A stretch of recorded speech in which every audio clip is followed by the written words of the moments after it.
তাহলে কি পরিচালনা। ক্ষমতায় এসে কি করবেন সেটির টোন ছিল আজকে মানে যেটি তিনি প্রেস কনফারেন্সে বললেন সেটি? আর যেটি আসলে সেই ন্যাচারাল টোন বা নেতাকর্মীদের সাথে কথোপকথনে হয় সেটি দেশে গিয়ে এই অবস্থা হবে? মানে ওটি কোন সময়ের জন্য যে চোখের বদলে চোখ বা রক্তের বদলে রক্ত নেয়ার কথা? না, রক্তের বদলে চোখের বদলে চোখ, এটা আওয়ামী লীগের এন্টায়ার হিস্ট্রিতে কখনো নাই, নাম্বার 1।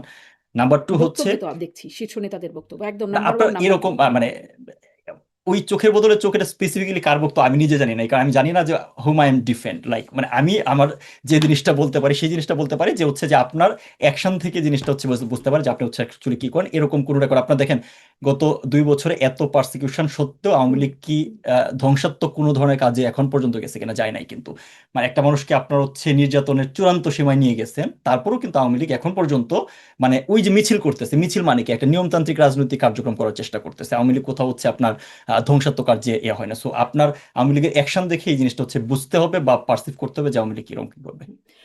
মানে আপনি বলছিলেন যে আপনি আসলে বুঝতে পারছেন না যে আপনি কাকে ডিফেন্ড করেন। আপনি কি ওবায়দুল কাদেরের কথাটা শুনেছেন? যে আমি শপথ আমি করছি। তো বললাম যে আমি ওটা স্পেসিফিক্যালি শুনি না, এই কারণে বললাম যে আমি আচ্ছা। ওটা মানে ওই আপনি চোখের কি বোধহয় চোখ, তোদের এই ভাষাটা বাড়িঘর আমি নাই? নিজে শুনি না। আপনি কি আশরাফ চৌধুরী কোনো বাড়িঘর বানাইছে? যে আছে তো নেত্রী, আপনি যেরকম দয়ালু আমরাও সেইভাবে না, দয়ালু আর ছিলাম। দয়ালু হওয়া যাবে না, আর দয়ালু হবে না, আর না। জি আমি সব জি দয়ালু নেত্রী, করে দিচ্ছি। জি আমার নেত্রী, নেতা কর্মীদের ইনশাআল্লাহ। গায়ে যে হাত দিছে, ওই যে কোরআন শরীফ বলছে না, সমানে সমান, জি হাতের জি মধ্যে হাত, চোখের মধ্যে চোখ, ওইটা অনুসরণ করবো, ভুলে যেও না।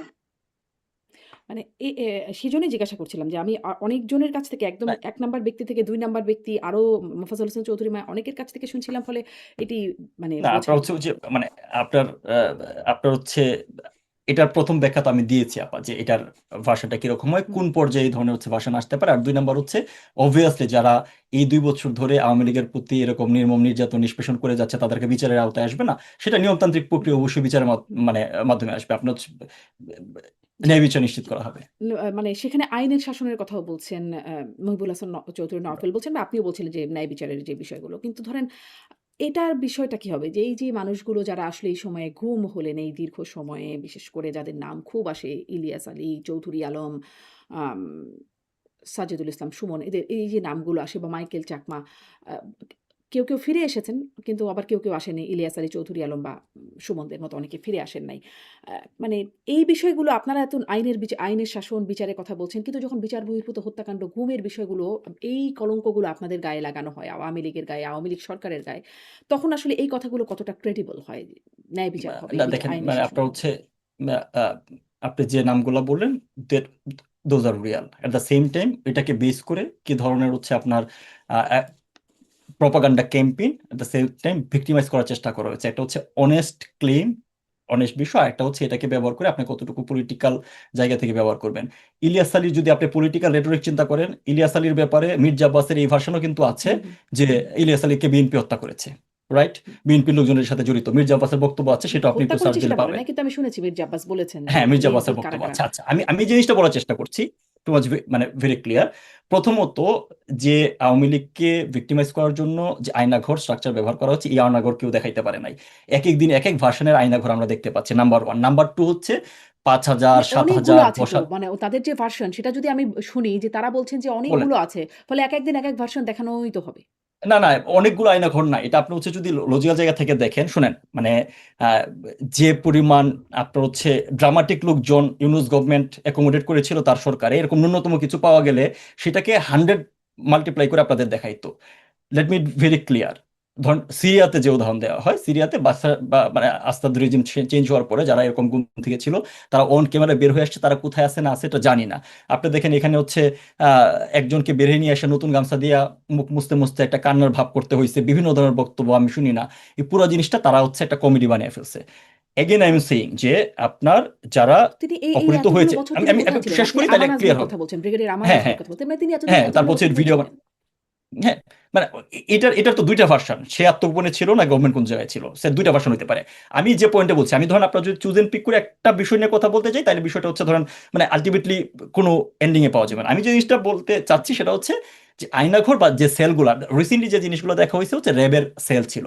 আপার দুনিয়ার সকল ইন্টেলিজেন্স আই রিপিট, দুনিয়ার সকল ইন্টেলিজেন্স এবং সকল ল এনফোর্সমেন্টের কাছে এই ধরনের সেল আছে, সকল ইন্টেলিজেন্সের। কারণ আপনি যখন আমি জাস্ট একটা আউট অফ কনটেক্সট একটা হচ্ছে মানে ইন কনটেক্সট একটা বক্তব্য দিই, আমাদের কাছে ধরেন একটা ইন্টেলিজেন্স এজেন্সির কাছে স্পেসিফিক ইনফরমেশন আছে একটা জায়গায় টার্গেটেড বোম্বিং হবে, এবং এটার জন্য হচ্ছে অ্যাপারেন্টলি কিছু আসলো আমাদের প্রিভিয়াস ইনফরমেশনের সাথে জিনিসটা ম্যাচ করে, এবং ওই ব্যক্তিটাকে হচ্ছে আমার ইমিডিয়েটলি ধরতে হবে, করতে হবে, তাকে ধরে নিয়ে এসে তার কাছ থেকে ইনফরমেশন এক্সট্রাক্ট করে একটা বড় ধরনের আপনার হচ্ছে ইনসিডেন্টকে ঠেকানোর জন্য আপনার হচ্ছে তাকে ইনিশিয়াল জিজ্ঞাসাবাদ করতে হবে। আমাদের আইন কি বলে 24 ঘন্টার ভিতরে তাকে আদালতে প্রডিউস করতে হবে। সো ওই সময়টা আপনি তাকে রাখবেন কোথায়? সো আপনার র্যাব বলেন বা যেগুলোই বলেন না কেন, এই সেল, এটাকে আপনি আয়নাঘর বা অন্য কোনো সুগার কোটিং নাম দিয়া এটা এটা এটা করার মাধ্যমে আসলে হচ্ছে যে ল এনফোর্সমেন্ট এই স্ট্রাকচারটাকে আসলে কোয়েশ্চেন করা হচ্ছে।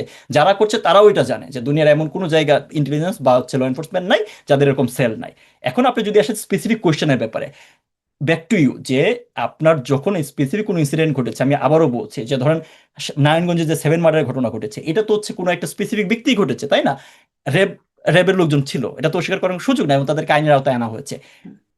আপনার হচ্ছে যে জিনিসগুলো প্রুভেন ওয়েতে যে বিষয়গুলোর কথা জানা গেছে সেটার ব্যাপারে আইনিভাবে ব্যবস্থা নেওয়ার চেষ্টা করা হয়েছে, ব্যবস্থা নেওয়া হয়েছে, কিন্তু এজ এ হোল আয়নাঘর, গুম, তারপরে ধরুন হচ্ছে শাপলা হত্যাকাণ্ড, এগুলো হচ্ছে মানে টোটালি ওই যে একটা আপনি বলছেন যে দাঁত এন্ড সব লাই ছাড়া আর কিছু সব না। ইন্টেল মানে দেশে দেশে আসলে এই সংস্থাগুলোর এরকম সেল থাকে, সেই সেলগুলো আসলে মানে সেই সেলগুলো কি সেখানে 24 ঘন্টার বেশি এভাবে আটকে রাখা যায় তাদেরকে? না, 24 ঘন্টার বেশি তো আমি বলছি না, মানে আপনি হু উইল ডিফাইন দ্য 24 ঘন্টা বেশি, আমি তো এটা বলি নাই। মানে আমি যেটা বলছি যে এখন যেগুলো দেখানো হচ্ছে যে বিভিন্ন সেলকে, এগুলো ম্যানুফ্যাকচার কিনা আমি এটাও জানি না, বাট যেটা বললাম যে ধরেন র্যাবের সেল আছে কিনা, র্যাবের সেল আছে, ডিজিএফআই বা অন্যান্য গোয়েন্দা সংস্থার আছে কিনা, আছে।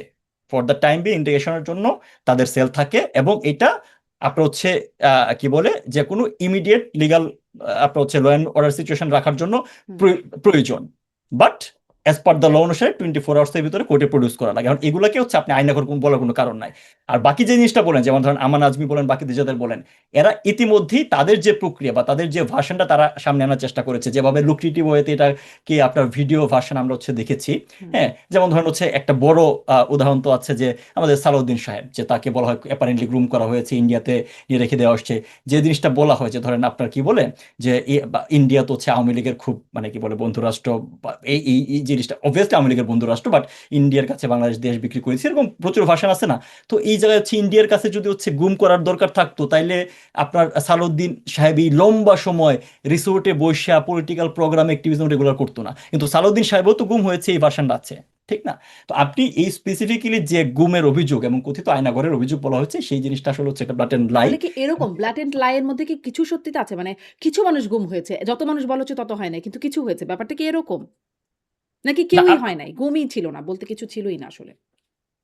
না, আমি আমি আমি তো ধরেন কেউই হয় না এই জিনিসটা, বা কয়জন হয়েছে গুম বা খুন, এটা একটা মেজর ইস্যু, এটা নিয়ে হচ্ছে এরকম স্পেকুলেট করে নাম্বার বলাটা ঠিক না।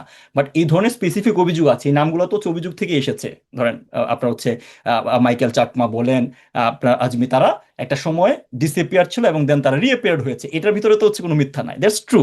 এখন এই ডিসঅ্যাপিয়ারেন্স কে করে রেখেছে, এরকম অনেক ভার্সন কিন্তু এটাও আছে যে মানে তারা যে ভার্সনটা বা যেভাবে গল্প বলার চেষ্টা করছে বিষয়টা এরকম ছিল না। আবার এটার কিছু সত্যতা থাকতে পারে, সেটা যদি লর বাইরে কিছু হয়ে থাকে, সেটা স্পেসিফিক কোনো ব্যক্তি বা ওই অর্গানাইজেশনের একটা স্ট্রাকচার করেছে। অ্যাজ এ হোল এটার কিন্তু জন্য সেটি কোনো আসলে সেনাবাহিনী বলি, র‍্যাব বলি, মানে যারা কর্মকর্তারা এখনো আছেন, তারা কিন্তু কেউ ডিসওন করছেন না। র‍্যাবের যেমন র‍্যাব প্রধান তিনি বলছেন যে, ভবিষ্যতে এরকম কর্মকাণ্ড আর হবে না। মানে অতীতে হয়েছে, ভবিষ্যতে আর হবে না।